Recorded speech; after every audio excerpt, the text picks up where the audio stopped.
And we'll go. All righty then. So this week, Dr. McCauley takes us through rather quickly the idea of the New Testament and the political witness of the church. And he begins his story by detailing a meeting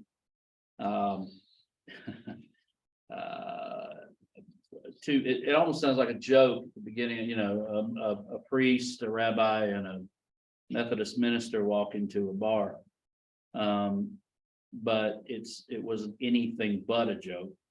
On April 12th, 1963, a very ecumenical group here, 2 Methodist bishops, 2 Episcopal bishops, a Roman Catholic bishop, a rabbi, Presbyterian, and a Baptist, wrote a letter addressed to the citizens of Alabama. And this wasn't the first time that they had done this. This was the second time. And their first one was called an appeal for law and order and common sense. It called for an end to violence surrounding civil rights protests in Alabama and implored those on both sides of the divide regarding the civil rights of African Americans to trust the court system. All right, and that was kind of their thing. It said every human being is created in the image of God and is entitled to respect as a fellow human being with all basic rights, privileges, and it made no strong stand against segregation. It was what Dr. McCauley calls the epitome of moderation. 3 months later, this group composes another letter, and it criticized Dr. King and the SCLC, and they called them outside agitators and basically said that they were not for peace. They were not for the cause of peace. They wondered whether the political witness of Dr. King and others was effective. This quote here, such actions as incite to hatred and violence, however technically peaceful those actions may be, have not contributed to the resolution of our local problems. We do not believe that these days of new hope are days when extreme measures are justified in Birmingham. Now that this criticism of King and the Black Christian tradition of protest that undergirded it came basically from a white Southern ecumenical consensus, and they opposed King. And this is what prompted King's letter from Birmingham jail. And if you haven't read it, please read it. It's a wonderful read. This is a response not just to these guys, but to a certain approach to religion that was focused more on law and order than the demands of the gospel. Listen to what he says, and I'm just going to read this quote. I'm in Birmingham because injustice is here. Just as the prophets of the 8th century left their villages and carried their "Thus saith the Lord" far beyond the boundaries of their hometowns, and just as the Apostle Paul left his village of Tarsus and carried the gospel of Jesus Christ to the far corners of the Greco-Roman world, so am I compelled to carry the gospel of freedom beyond my own hometown. Like Paul, I must constantly respond to the Macedonian call for aid. All right, and then on page 49, he asks a question, Dr. McCauley does. Actually asks a couple. Was King's mission to end segregation and create a just society at all analogous to the work of Paul and the prophets? Or was Dr. King merely playing partisan politics? And put it another way, was his public and consistent criticism of the political power structure of his day an element of his pastoral ministry, or was it a distraction from it? So it basically lays out the rest of the chapter right there. And he's going to go through Paul and Jesus and take a look at the rest of the New and Revelation even, and talk about whether or not. But let's sit here with these questions about Dr. King, and I think this is a good place for us to start.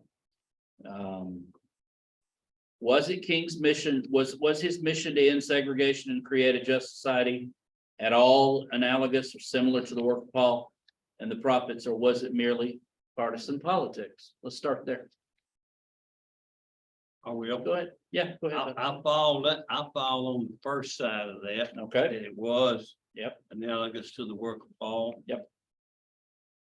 I remember that. uh-huh, And I remember that the peaceful demonstrators who were attacked and beaten were blamed for the violence. Mm-mm.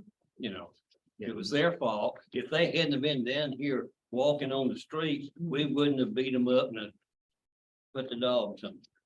The difference here between what King was doing then and what Paul did was the difference between, part of it was the difference between the empires of the time. The empire of Paul's time was far more evil than the empire of King's time. oh, yeah, The peaceful demonstrations would never work in the Roman time. It didn't really matter, you know. right, With it here, though, it could make a difference. When they showed those things on TV, the reaction up north was just horrendous. Mhm. The reaction in the south Hmm. was not. Right. Most people in the south said they got what was coming to them, you know, and all that, but the people up north were really affronted by it. So my position, just to form, it was not partisan politics. Jan, you go right ahead. I am enthralled with the PBS thing on the Freedom Riders. Mhm. That happened before the Selma March, et cetera. Okay, And one of the things that they had against King was that he did not join the Freedom Riders. But as I watched the documentary, I went, no, if he had done that, it would have become all about King, which would have made it partisan. right, right, So this way he made it about what was going wrong. sure. Okay, that's good, all right. Anybody else want to chime in on this one? Go ahead, Roy. The other aspect of that too, as Jan brought up there, the civil rights movement was not a monolithic movement. There were different aspects. Some of the aspects of the civil rights movement were tended toward more violence. Mhm. SNCC was one. They weren't totally violent, but they would not have a problem with it too much. Sure, And the Black Panthers, you know, we had all of those other things that were there. What King eventually did was to create a movement that pretty much coalesced all the other ones and removed the violent ones from the thing. They changed. Right. SNCC changed. And so SNCC is the Student Nonviolent Coordinating Committee. But the what I never saw it at all as partisan until Kennedy and after Kennedy Johnson took up the cause. Then you could claim that it was partisan, but before that, I didn't see it as a partisan thing at all. In the South, we were just totally opposed to everything that was happening in that regard.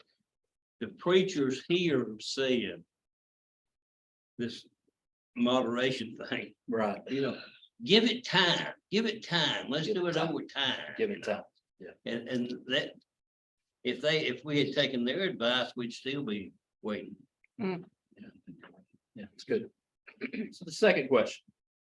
Was King's public and consistent criticism of the power structure of his day an element of his pastoral ministry or a distraction from it? Don't preach politics, preacher. Just preach the gospel. What I've seen in, only thing I've seen, basically been on television and made it in a black church. Yeah. And the black churches all, as far as I know, pretty much preached politics more than they did anything at that time. Cause that's all you heard. Video responses. Well, my response is what do you define politics as being? Sure. You have to define politics. The official definition of politics is how people get along. Right, right. I think what I saw of that time, because they were anti the power structure, the assumption was if you're anti the establishment, then it's political. So, they did do from the pulpits and not initially, but later on, they began to give the same thing that the white churches did. The white churches were a little more disingenuous about it. They gave out pamphlets, and the pamphlets would tell you who to vote for. We still get there. Yeah, so they didn't do that at the pulpit, Straight to recycle. but the black churches did it at the pulpit. The white churches were more cunning about it, and they gave out pamphlets. But the pamphlets had, these are the people to vote for, and these people were all on one side. So Sure. I don't know. I feel like that he certainly thought what he did was an element of his pastoral ministry. And for Yes. that church, I think that church thought it was, Yeah. and that church till today still believes that it was, and they still practice the same thing Yeah, that's all. all the way through. That's good. Okay. Go ahead, Chris. Yes, this book is, and I appreciate everybody's opinion. This book has me really just wanting more and more to research about this. There's a lot of reference to that too. Mhm. I gotta do it at a slower pace, but I like to hear some people's opinion on that saying. How does it say it? The separation from church and state. Talk about that. Yeah, let's land there right now. That is a hot potato Yes, even today. The idea of the separation of church and state. Some folks would say that has never been the case in this nation. There are others that say it's always been the case, separation of church and state. One of the reasons a lot of the folks came running over to the New World. thank you. Get away from the strictures of the established Church of England. Puritan, you've heard of them, Puritans and others like that. Catholics, thank you, yeah. So, but how that balance is struck with the government. Because I mean, we are afforded as churches and other 401c3s, is that right? We are afforded tax exempt status. And so in ways we are not separated from the state as far as that goes, but as far as the state telling us what we can preach, and having jurisdiction over the church. No, that's never been the case in this nation. And one of the fears right now in Christianity is that, well, it goes both ways. It said the evangelicals are afraid that the progressive mainline Protestants are going to be in control, and then all hell is going to break loose. The mainline Protestants, progressives, are scared to death of not scared to death, might be a little strong, but are worried that the evangelicals, and by the way, they have been the ones in the last 40 to 50 years that have been making the push to be aligned with the state, more so than the progressive mainline Protestants. And I'm not saying one's good, one's bad. I'm just giving you, go ahead. Don't you mean making the state aligned with them? Yes, exactly. And I'm sorry. Yeah. Making the state aligned with them and their beliefs. And so when we talk about the separation of church and state, that's what we're talking about. And there's some that want to see the state and the church come together and be aligned in one particular way. And so, but that would be good for a certain segment of the population. And it would not be all that great for another segment of the population. So that's kind of what we're talking about, Crystal. I hope that helps. Yeah, your Bible study last night, was enthralling. But this is what Dr. McCulley is talking about with Black Christians, right? And even in the Bible, that it was political, and but as we say about that fox, Yeah, Jesus. Yeah, talking as about it. Jesus, yes, talk about that fox and how cunning, Yeah, that's right. Yeah. Thank you. Oh, yes, ma'am, you got it. Thank you for asking. All right, let me turn Welcome. down here to Frederick Douglass's quote on page 49, and then we'll pick up speed here. Yeah, I do too, but I know it just bristles some, and I know, and if it does you, it makes me bristle because what he says is true for me. I mean, what he says is true. I mean, I'm not trying to apply that to everybody, but look what Douglass says here. He asked a question about American Christianity. What to the American slave is your 4th of July?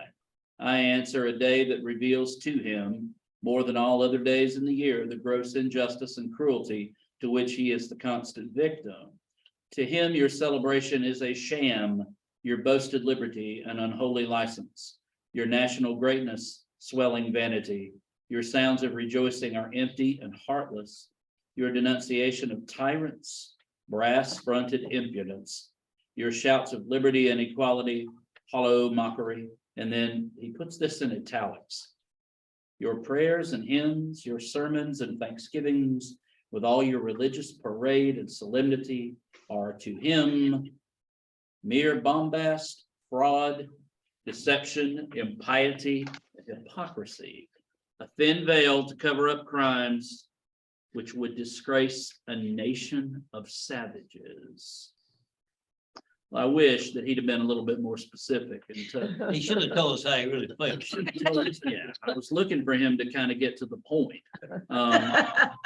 But he argued that no claim to any form of greatness could be made until the country faced what they had done to Black and brown bodies. So the reason for that quote is, he then asked this question, which opens up the rest of the chapter.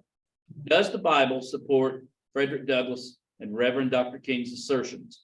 More pointedly, what does the New Testament have to say about the political witness of the church in response to the oppressive tendencies of the state? Okay, so let's dig in. Okay, go ahead, Hoyt. There wouldn't be any hypocrisy if they had left one word in the original document. And what was that? Instead of saying all men are created equal, if they had left white in there, then we wouldn't be hypocritical. That's sarcasm. But your point is made. But your point is made. Okay. You notice women were left out too. Well, yeah, but we already knew that. You're left out of the Bible. Well, For and the we most don't part, for the mention most part. yellow people. Like We Deborah's gonna mention get you black to and that. brown, but no yellow people. No, you're right. And they were treated poorly as well. They Yes, they certainly were. have been. Yeah. So absolutely. is the red. Hmm? Yeah. Oh, yeah, the ones that were already here in the first place. Yeah, yeah, that's right. That's right. Yep. All right, so let's start. Let's start with first, okay, Romans 13. All right, he's already done a lot of work with Romans 13. So he says, look, we're not going to stay here for very long. He just says that, he argued that Romans 13, 1 and 2 are more about theodicy than rulers. And theodicy is justice of God.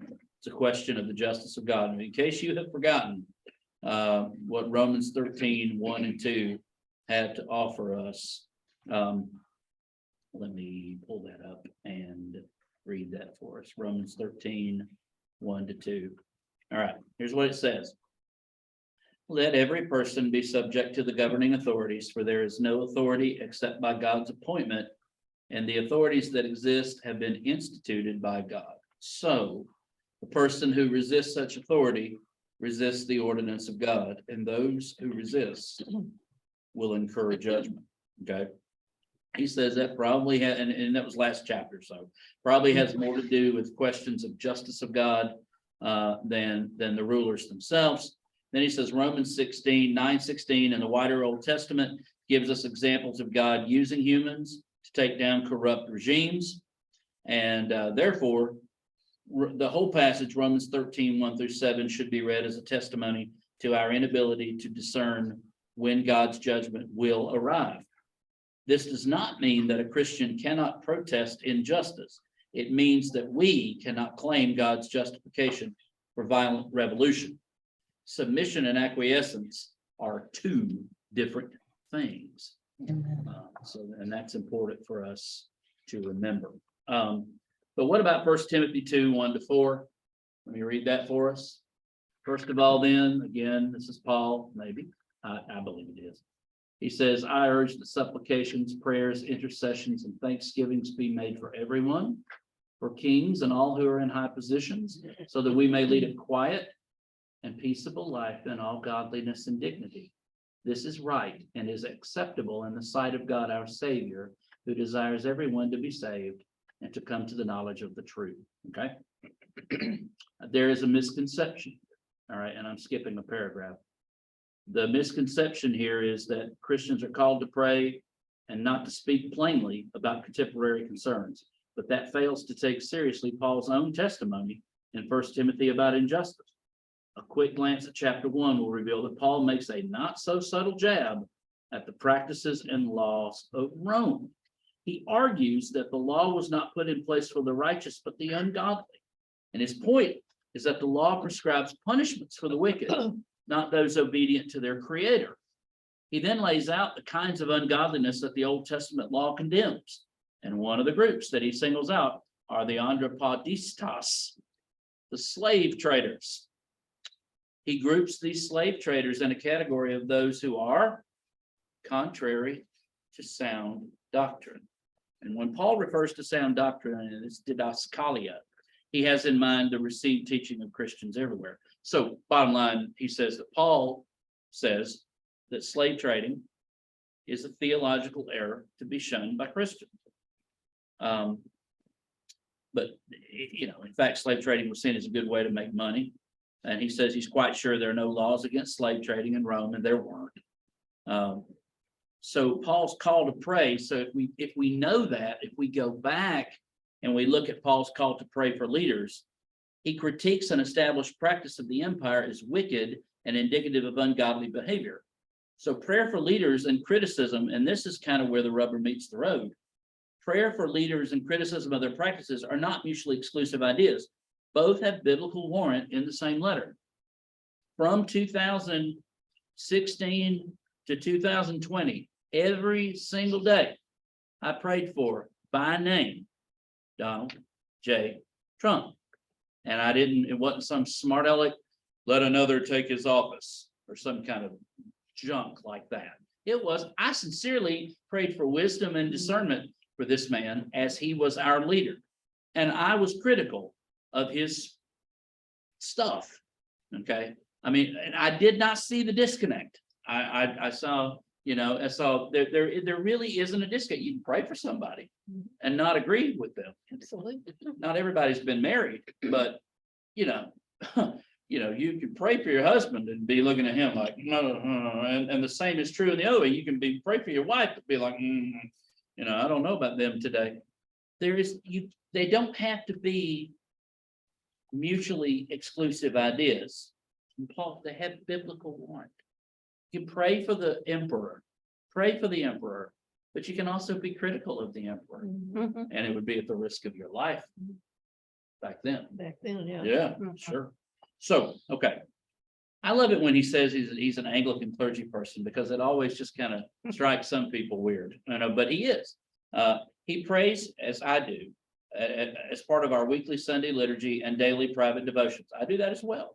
the goal has been to highlight the problems here in this chapter that occur when this is seen as the totality of our testimony. Now he moves on to positive examples, public engagement and criticism of rulers in the New Testament. And he begins with Jesus himself. All right. So any questions going into that? Any comments going into that? Yeah, and go ahead, buddy. The thing that sticks out most to me, Yeah, go ahead. about slavery and everything else, and it wasn't just people of different color that this Sure. country discriminated against.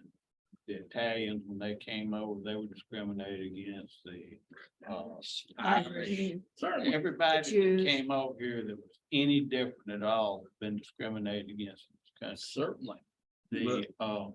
The thing about except the the Europeans. slavery and stuff like that, if a Christian truly took to heart, love thy neighbor as thyself, Mhm. you could not be a slave.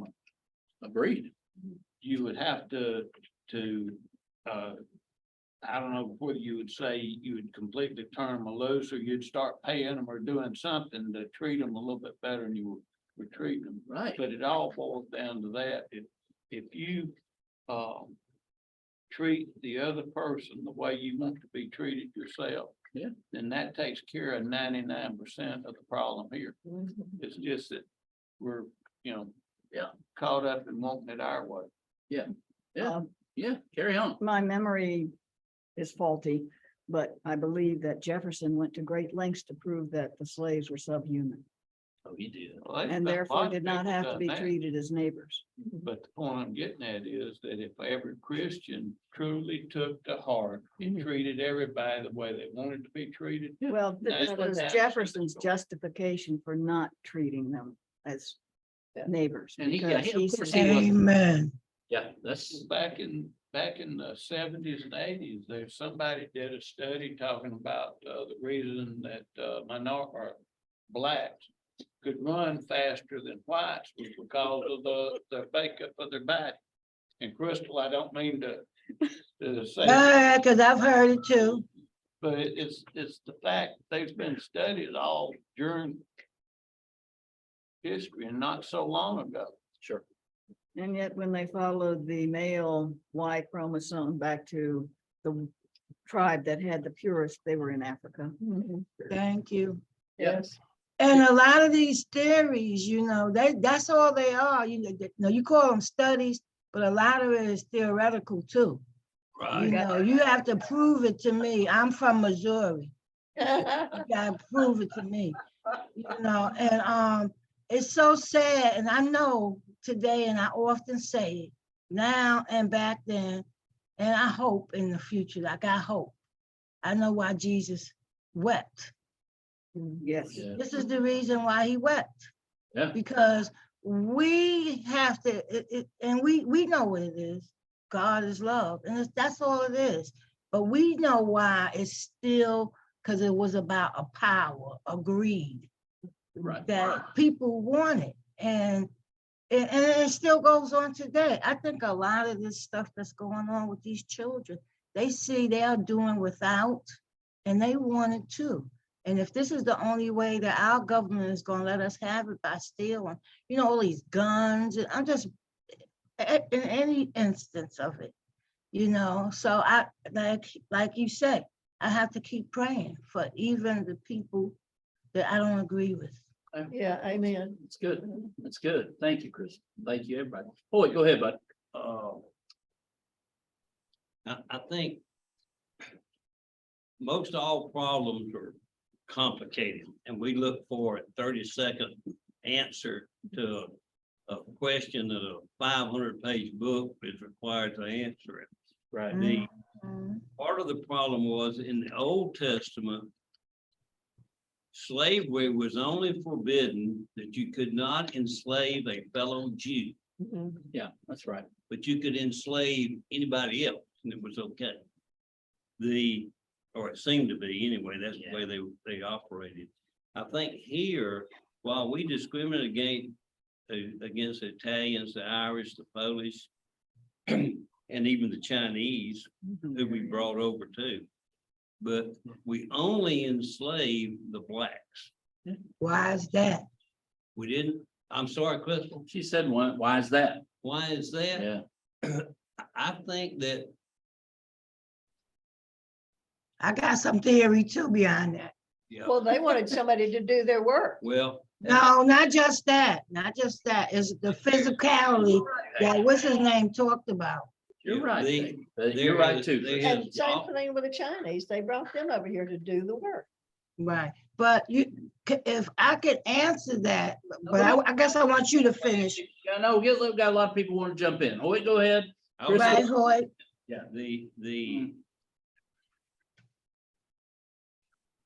The part that, the point that Jan brought up earlier was Thomas Jefferson, who fathered children by a black woman. Mhm. It had been for some period of time, the Western world had always professed that the black person was subhuman, It's true. that they History were bears that not. out. And different people, and some people are doing it today, like David Duke. 20 years ago, David Duke did a study Yeah. which said that black people were mentally inferior to white people. And I know a white minister who jumped all over there. Yeah. And started sending it around until his son called him up and said, Teddy, you need to check into who this David Duke really is. He's still Mm. alive.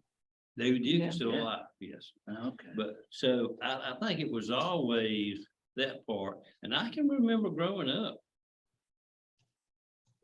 where we were my community, part of my community was Jim Crow to the bone. Oh, yeah. Part of my community was not. Mhm. We lived next door to a black family. Sure. They owned like 300 acres of land, which was twice what we had. Wow. And I played with their children. If we were out playing and we got hungry, we went to the nearest house to eat. And back then, all kids took a nap after lunch. And where we would just go and lay down across the bed and go to sleep at our house or their house. Yeah. And I didn't know anything was going on until I started to school and there were no black people in school. Yeah. But I think that has been the thing, that they were subhuman. And whether that was however it started, but it started somewhere back in Europe. But it was a lie. It was a lie, yeah, absolutely. I bet it was. Others. Yeah, go ahead, bud. You bet it. I was gonna say, black people have not been the only people who've been enslaved. In the Old Testament, it was the Jews versus everybody else, so you could enslave anybody other than another Jew. That's true. And when they would go in and conquer a city or a country or whatever, how you want to look at it, the people that they conquered, they turned them all into slaves. It didn't matter. It was, they were Gentiles versus Jews. Sure. That was the common practice of all the countries. And I don't Um, know whether it was England or who it was in Europe that set the slave trade up. But most of the slaves, as far as blacks were concerned, were captured by other blacks and brought and sold Mhm. to the. know that too. It wasn't necessarily whites going and capturing them or turning them into slaves. It was blacks turning their own race Mhm. into slaves. But they weren't the race either though. You know, they came from different tribes and they were fighting against each other. So it wasn't just, you know, it wasn't blacks. They had their own tribals, their own way of thinking too.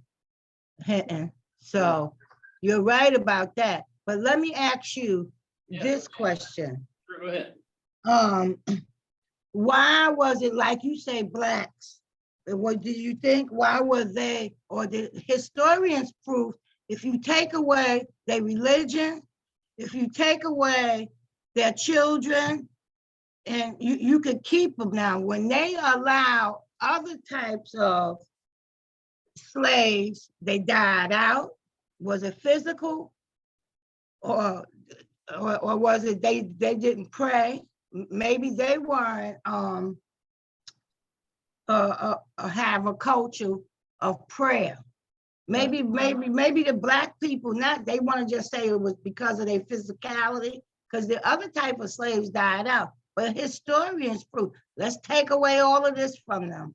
Yeah, that's right. We can keep them as, like you said, 3/5 of a human? Yeah. Or did they have their prayer too, that kept them as slaves in their own way, the way they sang, the way they played the drums and all of that? But they have been proven that they said, if y'all want to get a good slave, make sure they Black, but take away. And it's still that mentality of taking away. You might not see it, but it's there. It's that fox again that I talk about. Yeah, we're gonna talk about him now. This is great. So let's talk about Jesus and his political resistance. Luke. Luke 1 and 2. I'm gonna do that real quick. Luke 1 and 2, of course, puts the context of birth of Jesus in the context of the reigns of Augustus on one hand and Herod on the other. And this placement raises the question right off the bat in Luke of who is, there's AB4. Yep. Yeah, hey, AB4. Who is the true king of the world? And the Gospels go on to argue that despite all appearances, it's Jesus. But we want to look at his description of Herod during an interaction with the Pharisees. Now, you've already read this, so I want to point to page 55 and the lesson that he speaks of for Black Christians. Political relevance is not so far above them that they have to ask who will ascend and get it. Now, this is a reference to scriptures in the Bible. Who will ascend and get it? It is not so low that we have to descend to the depths of the earth to retrieve it. The political relevance of the gospel message is in the stories and songs of Israel that make up the pages of the Old Testament. And these are stories of a God who fights for us and against the enemies of his people. These are stories of a God who turns his compassionate eye toward those whom society forgets. Rome knew this, and so did Herod. So go and tell that fox, as Crystal has said. Basically, Herod was a fox. He was not a king. His power was not real. His position was secured through posturing, compromise, and intrigue. So a fox is not simply an analysis of the fact that Herod wasn't very religious. It's a description of his political activity as it relates to the inevitable suffering of the people. And Jesus says this to the Pharisees and make sure that they get it on record. So again, we've got Jesus speaking politically here of the situation and the plight of the people of Israel. So that's a lot about what's going on here with the fox statement. So anybody want to jump in on any more of that before we move on? Yeah. So we get a little bit of a look at Isaiah here as he points out several passages in Isaiah where God is upset with Israel. Why? Because it's not following him, but also for the oppression of the poor, which is definitely, if you look on page 58 at Isaiah 1:17, right off the bat, he says, hey, learn to do good. What's good? Seek justice, rescue the oppressed, defend the orphan, plead for the widow. So Jesus' statement about Herod was not some spur of the moment criticism of a political figure that he didn't like. Jesus saw his ministry as part of the tradition of Israel's prophets who told the truth about unfaithfulness to God. This manifested itself in the oppression of the disinherited. Here. So Jesus drew on the prophets as he spoke truth to power. Therefore, those Black Christians who see in those same prophets the warrant for their own public ministry have Jesus as their support. All right. Questions there? Comments about that? All right. We've talked a lot about Paul. We're not going to sit here on Paul unless you've got something that you'd like to speak about concerning this one little passage in Galatians. Anything there? We've looked a lot at Paul. We'll continue to look at Paul. I mean, he's the major author of the New Testament. I like what he says here at bottom of page 61. I thought this was worth looking at. He says, according to Paul, last paragraph, Jesus saves us from our sins, and he also calls us into a kingdom that treats its people better than the way Rome treats its citizens. When Paul calls this age evil and says that we are rescued from it, and that's the word for salvation, it is a statement that we are no longer bound to order our lives according to the priorities, values, and aims of this age. We're free to live differently while we await the coming of the true king. So he calls the social and political order evil. And this is a political assessment, but it's also theological. That's important. It is the assessment that Reverend Dr. King made in his critique of Jim Crow. King said that the current practices throughout the North and the South were a manifestation of the kingdom of darkness, and that the kingdom of the beloved Son called for a different one. Okay. So, and then you and I have spent a good deal of time in Revelation. And if we can't see that that book is political, you know, it is heavy political. And we move into that here with the critiques of Babylon. John, the Revelator, uses the image of Babylon. What do you know about Babylon? What was Babylon? Well, it was a world power and it eventually fell. It was evil. It had conquered Israel. Yeah. The parallels were just almost 1-to-1. Rome, Babylon. And he uses that image of Babylon in Revelation 18 to describe Rome. Fallen is Babylon the Great. It would not have been lost in these 7 churches that he was writing to. That image would not have been lost to them. They would have known exactly who he was talking about. And it was the Roman Empire, that great oppressive empire that conquered Israel. So, but going back to Isaiah, he quotes from Isaiah, and you will take up this taunt against the king of Babylon. And it looks almost exactly like some of the things that John wrote in the Revelation. How the oppressor has ceased, how his insolence has ceased. The Lord has broken the staff of the wicked, the scepter of rulers that struck down the peoples in wrath. Here we go, with unceasing blows that ruled the nations in anger, with unrelenting persecution. So Isaiah calls Babylon a tyrant. God judges Babylon and for the resulting oppression of the nations and lands under their thumb. And John then looks at the moral life of Rome and says, yeah, you're doomed. So this destruction is plainly the result of its socially and politically immoral culture. Now I'm going to ask a hot potato here. It's kind of related, but it's not. United States of America, current day Babylon. Just ask, what do you think? Well, there are a lot of resemblances. There are a lot of things that are wrong that are taking place. Well, that's always been, I don't really think that it is. okay, good. And I really want you to build your case here. I'm typically, my position is, and James knows this, is that I prefer the church that has nothing to do with the government. Right.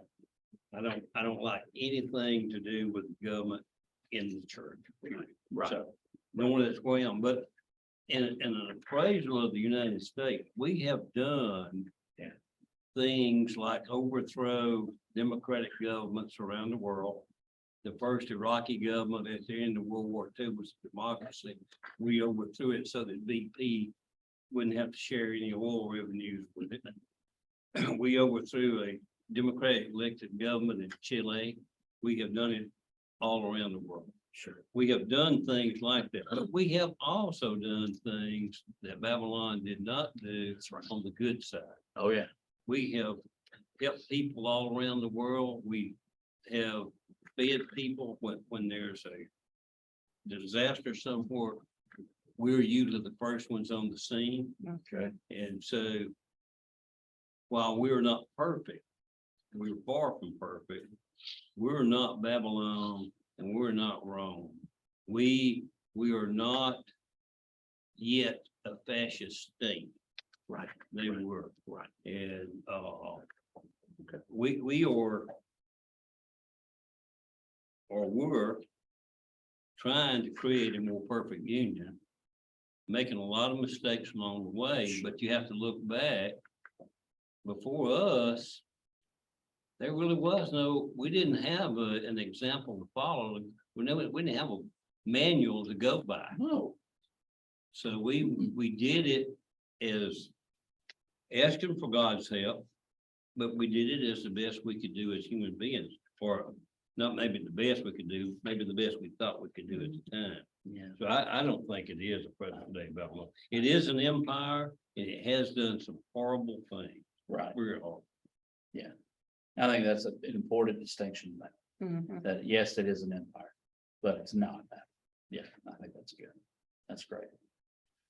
All right, last section. Page 64 to the end. You know, anybody that says, we should look into that. The hallowed grounds of Matthew 5-7 is a friend of mine. Mhm. And Dr. McCauley takes us there in the talk about peacemakers and public witness. And he says that we need to move from being peacekeepers, which is what those 8 guys were at the beginning. They were trying to keep the peace. King and his nonviolent protesters, they were trying to make peace. They were modeling it. They were trying to make the peace. And they got that from Jesus. I happen to agree with Dr. McCauley. I think the Jesus and Moses thing is played up. And Bob, this is in one of the footnotes. If you're not reading the footnotes, I hope you are. There's some good stuff in some of the footnotes. He says that Dale Allison takes the whole Jesus Moses thing too far. I agree with him. I think there are elements to it, but I think we're probably just reading too much into that. But yes, he is the greater Moses because he does not simply repeat what he hears from God. You know, Moses repeated what he heard from God. Jesus says, "You have heard it, but I say," right? And he puts his stamp on it. He speaks of his own accord as the divine king. And this is one of my, I want to get this and put this on the back of my car. I don't have any room for it. But if there is a place for the Christian to turn to for a way to witness in a world divided and torn by sin, this is it. Matthew 5-7. I want to focus on what Jesus says about the desire for justice and the work of justice to his disciples. All right. So just going down through here, you guys have already, his comments on mourning. And those who hunger and thirst for righteousness. I like in the second paragraph what he says here. To mourn involves being saddened by the state of the world. To mourn is to care. It is an act of rebellion against one's own sins and the sins of the world. All right. But then mourning is intuition. He says, I'm skipping a paragraph here. But no, I'm going to go back up because he says we don't just simply mourn the sins of the world. We mourn our own greed, lusts, and desires that allow us to exploit others. Sin is more than exploitation, but it is certainly not less. The theology of mourning never allows us the privilege of apathy. We can never put the interests of our families or our country over the suffering of the world. I have heard this from more than one person. I'm not judging, I'm just reporting. I don't watch the news. I'm not getting involved. It doesn't matter to me. I'm living my life. Jesus says, no, that's not a way we should march. We are to be mournful over the things of the world, but to be mournful over it means to be at some level engaged and in the know. Now, the constant news cycle, yeah, we should all turn that off for a period of time, absolutely. But we should keep ourselves attuned to the things that are not right in this world, that more is possible. That to think that more is possible is an act of political resistance in a world that wants us to believe that consumption is all there is. Our politicians run on our desires by convincing us that utopia is possible here, and they alone can provide. Okay. And then that's how you get elected. Tell them who's responsible for it. I learned this from the American president Yeah. movie. Tell them who's responsible for it, who to blame. Mhm. That's how you get elected. Yep. Tell them who's responsible, who to blame, right? Because as Macaulay says, we vote against. That's right. So the second beatitude is blessed are those who hunger and thirst for justice or righteousness, same word, for they will be filled. So he says, hungering and thirsting for justice is nothing less than the continued longing for God to come and set things right. And now he's starting to sound like his PhD mentor, Tom Wright. It's a vision of the just society established by God that does not waver in the face of evidence to the contrary. Mourning is not enough. We must have a vision for something different. Justice is that difference, he says. So putting this back in terms of the church. Next paragraph. Jesus asks us to see the brokenness in society and to articulate an alternative vision for how we might live. This doesn't mean that we believe that we can establish the kingdom on earth before his second coming, but it does mean that we see society for what it is, less than the kingdom. We let the world know that we see the cracks in the facade. So again, this call of Christ to mourn, but then to hunger for justice, for righteousness, to hunger and thirst for it with all of our hearts. This is what drove Dr. King and has driven others like him. And it's that desire that there's something better. We can do better. There is another way. But this is difficult for people of color.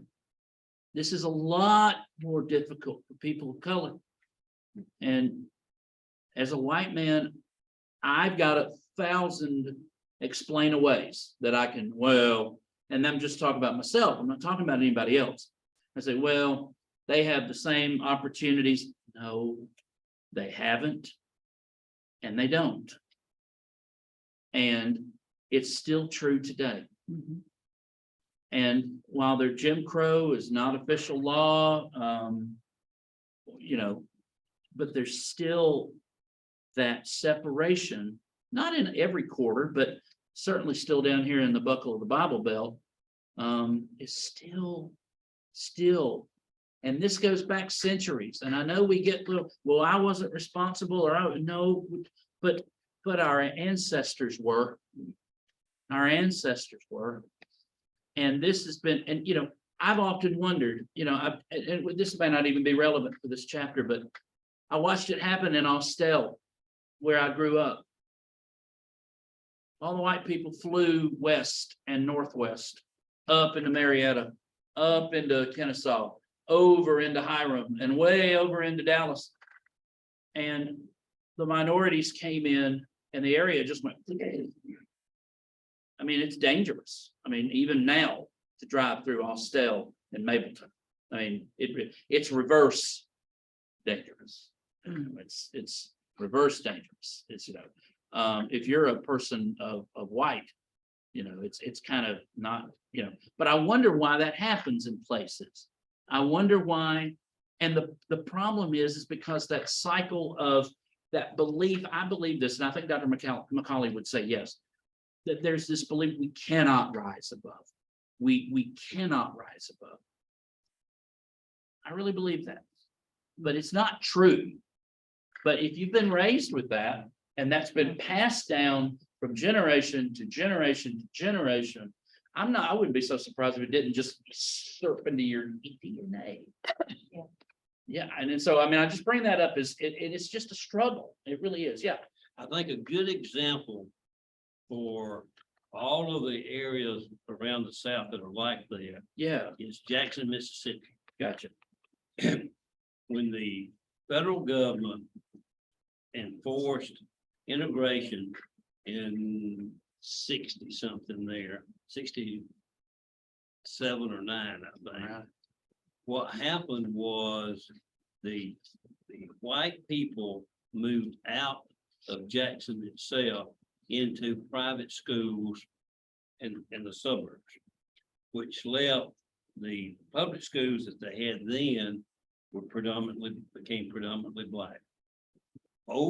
Ever since then, and most of the red states get far more from the federal government than they pay in taxes.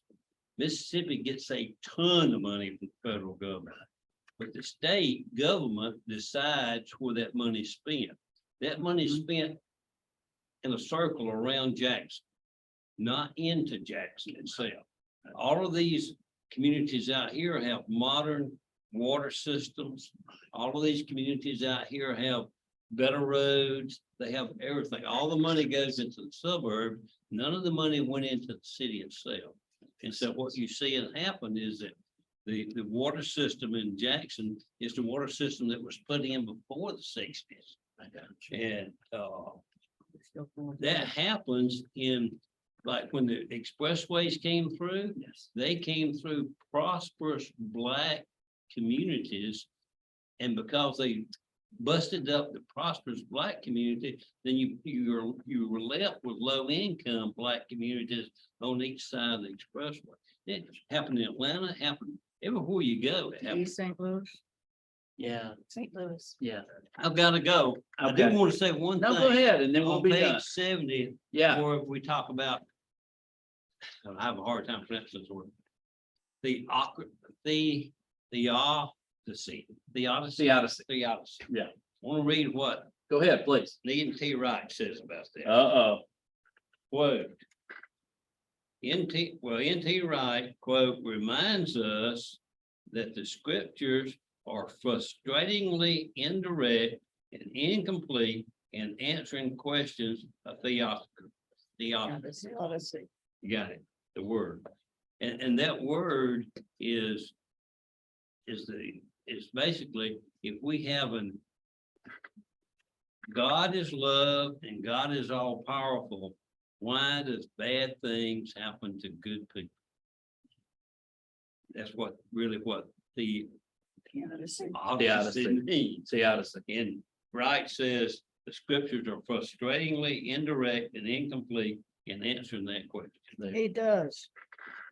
My contention is the question is wrong. The Yeah. question should be, why does anything good happen at all? And that is because of Jesus and God. Yeah, it's a good point. But the What- scriptures are, it is a frustrating search. It really is. Yeah, start with Job. That's where the question gets off the ground. Yeah. All right. Well, this is a great discussion, a hard discussion, but one we need to be having. And so next week, Lord willing, we'll pick up with the next chapter, and we're going to be talking about the Bible and the pursuit of justice. So we're going to pick up on that theodicy. Hinton was exactly right. Yeah. If we all Amen. treated everybody the way we wanted to be treated, Amen. then we solve the problem. That would Problem be- is, all of us are not gonna do that. Yeah. But the more of us that can, the better. We've been fed, look out for number one first. Yeah, amen. That's good. All right, folks, thank you so much. And thank you, Zoomers. Julio, thanks for joining us. Hopefully we didn't scare you off, buddy. All right, y'all take care. Thank now. you. Yes, ma'am. Thank you, guys. Thank you Alright. so much. Bye, John. Yeah, yeah. Praise God. He gave us a thumbs up. I gotta say it right there. Good. There you go. All right. Bye, guys.